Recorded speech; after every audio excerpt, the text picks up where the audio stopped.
Lou Conte, it's so good to see you. Thank you so much for joining us. I mean, your influence on the Chicago dance scene is really immeasurable. So I'm just so happy to have you included in the interview marathon. How are you? Fine. Good. Well, you are, of course, the founding artistic director of Hubbard Street Dance Chicago, and before that, the Lou Conte Dance Studio. And I definitely want to acknowledge that and honor that for sure. But it occurred to me that the history of the company and your work within it is much more readily available to folks than your own history. And so I thought maybe today we could talk about your early training and your performance career, if that's all right with you. Sure. Okay. So I was wondering, at what point did you know that you wanted to pursue dance as a profession, and how did that start to happen for you? When did I don't think I ever did. I just started taking dance lessons when I was 7 and just kind of kept doing it. But it was Marie Hale that actually gave me the idea that you could have a career in dance. Because, where I lived and my parents and my family, that was not really a part of the whatever. So I never did make a conscious decision that I was going to devote my life to dance, but I ended up doing it anyway. Okay. And you met Marie Hale while you were in college, right? Yeah, my freshman year in October. School started at the end of September, and I met her like 3 weeks later. She was teaching at a little local school here to make money to support her and her daughter Irma and her husband. So she was teaching, but she was really frustrated because what she really wanted to do was be performing and dancing. But she was 27 and married and had a baby and all that stuff. So, but it was through Marie that I met the Ellises too. How did that happen? Well, Marie studied with the Ellises back in the early 50s. And when I started taking class from Marie, I just wanted to do it because I liked dance. I still liked it. I wasn't trying to become a dancer at that point either. And at a spring Easter break, I was going to go to Chicago, and she said, "Oh, you need to go to a big ballet school and find out what that's like." And so I did. I went to Chicago and I took class from Christine Ellis and Richard Ellis and loved it. I thought, wow, this is really, it was, there were all these great dancers around, in the atmosphere. They were English and the discipline and the grades of, the seniors wore black, the juniors wore maroon, and babies wore blue and all that. And I just loved all that discipline. And they offered me, this was at Easter break, and they offered me a scholarship if I wanted to come back in the summer. And so I did. And I went back and danced with them all summer, and then went back to Southern again. When you talk about going to Chicago, you were coming from Southern Illinois, right? Where you grew up? Well, I lived in Southern Illinois from the time I was born until I was 12.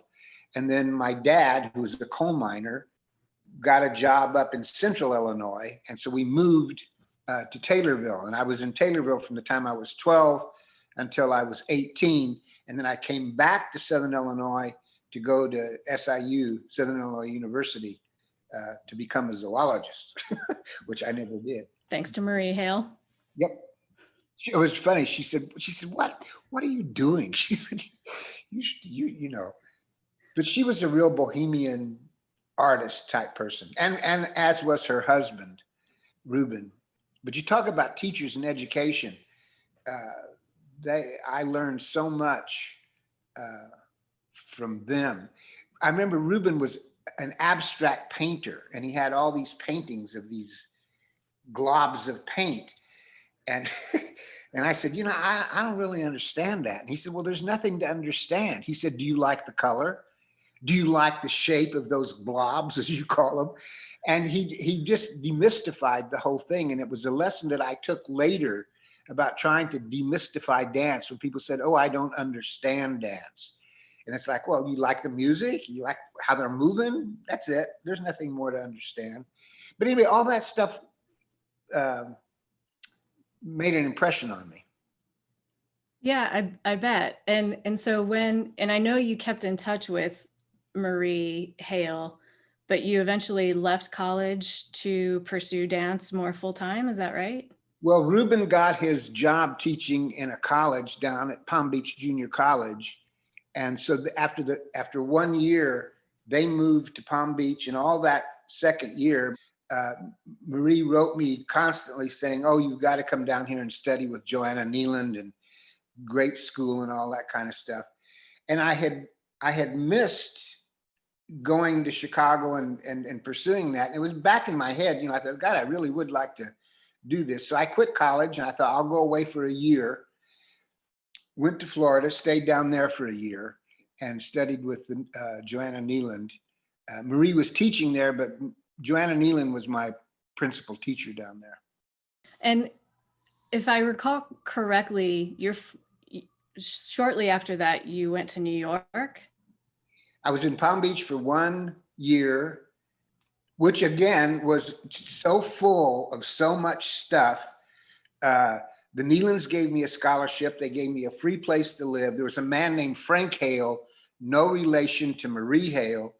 Frank Hale owned a lot of property in Palm Beach, private property, and he ran the Royal Poinciana Playhouse. He was rich, a rich man from New York, a businessman, but he loved theater and all that kind of stuff. He allowed me to work at the theater. I was 19. I was a chauffeur for the stars that would come in, which I loved, driving his big Cadillac out to the airport and picking up these people. And then I took tickets opening night.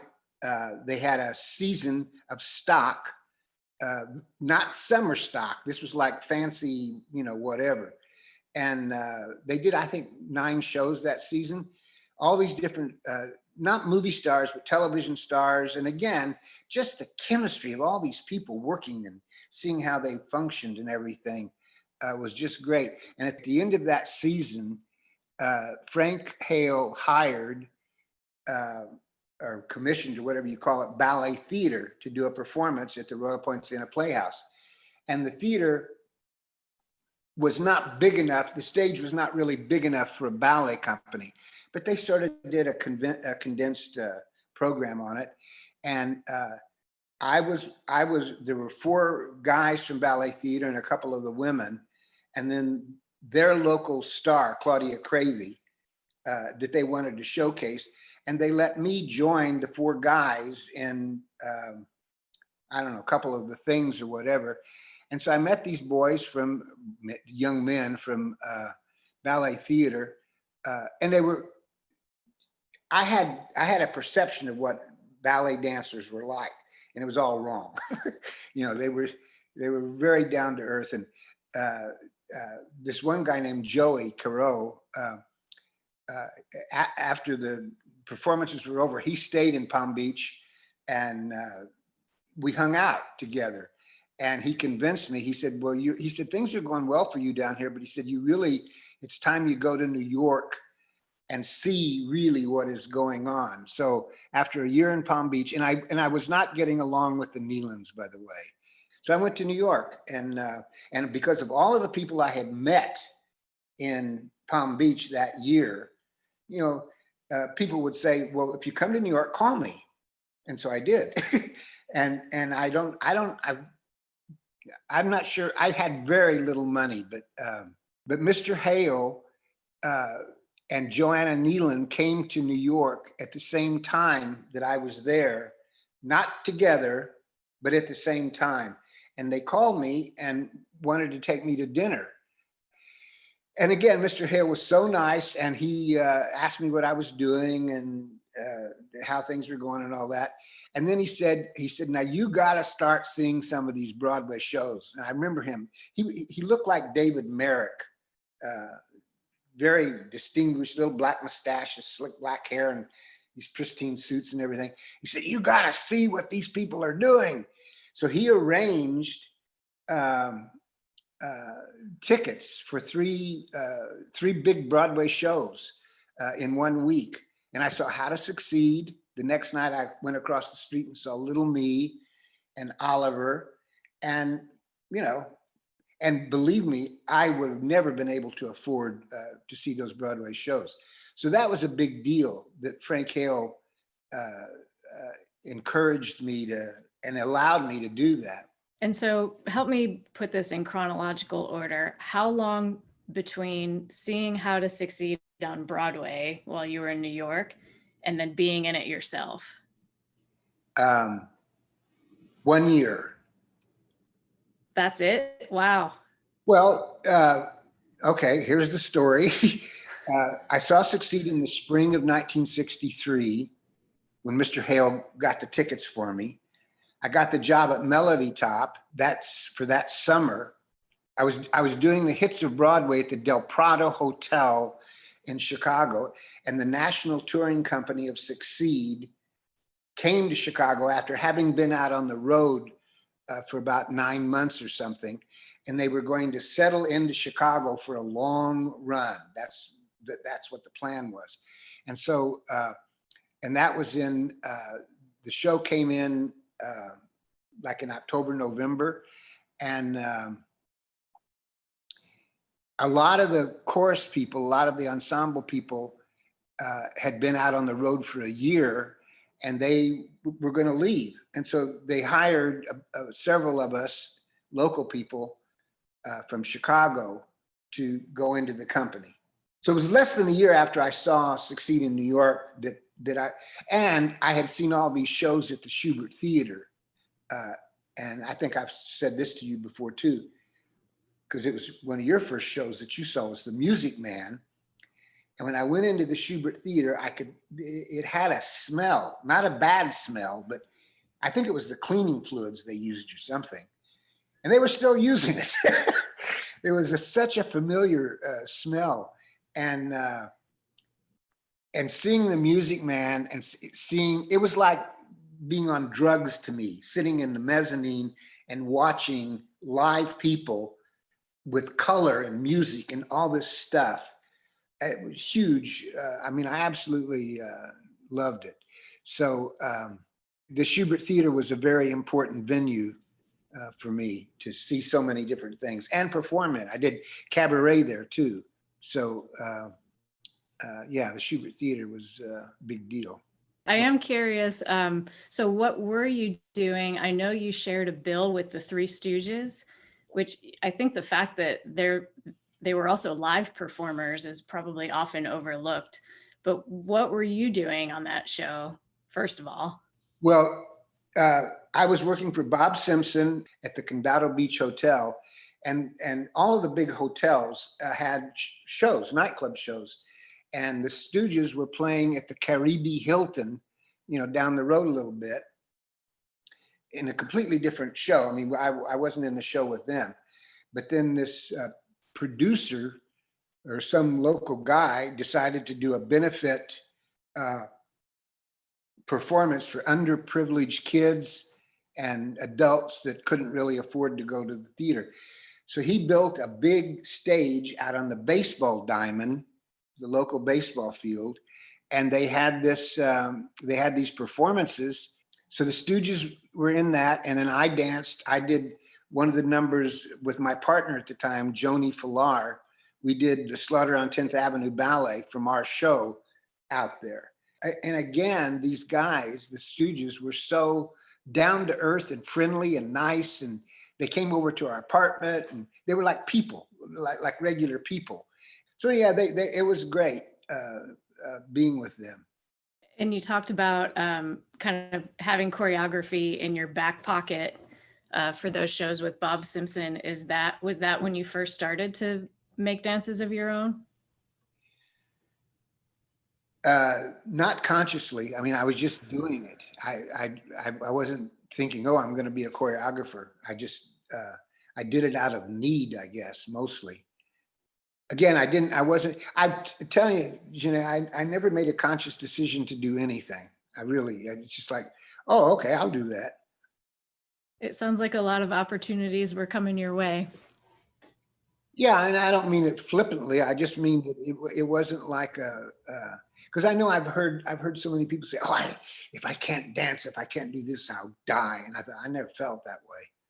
I thought, okay, whatever. But clearly you were meant to. Well, I enjoyed it, and it Yeah, worked out well for me, yeah. including, all the stuff leading up to forming a school and then a company. So but I didn't realize that I was getting that info during the time, it was after the fact. Right. But I imagine a lot of it became incredibly useful when you did start Hubbard Street. For sure. The technical stuff, the lighting, because when I started Hubbard Street, there were all these little companies that would just perform in bare spaces with no environments, no just bland. And the Broadway musicals um, were very technical. I remember in Succeed, in the coffee break number, when we pass out and lay on the floor, looking up at the grid and seeing the gazillion lighting instruments and how they were focused everywhere to create what the audience should be looking at. Now, when Hubbard Street first started, I couldn't do that. But later on, when we had, a budget and some good lighting designers, so I learned that from all of that production value was, because I was a showman. I wouldn't call myself an artist. I was a showman. I remember we did a piece called At the Rosebud back in 81 or something like that. And one of these young dancers turned critics called it a vaudevillian something or other. And I thought, yeah, it is. It was a vaudevillian, Scott Joplin and the costumes and the antics and everything. It was vaudevillian. And I think she meant it as an insult, and I liked it. So I was a showman. I wanted an audience to be happy, to applaud at the end, to be involved, and not go, "What was that about?" I didn't like that. Well, thank you so much for taking the time to talk with me and sharing some of your histories. Totally my pleasure. Totally my pleasure.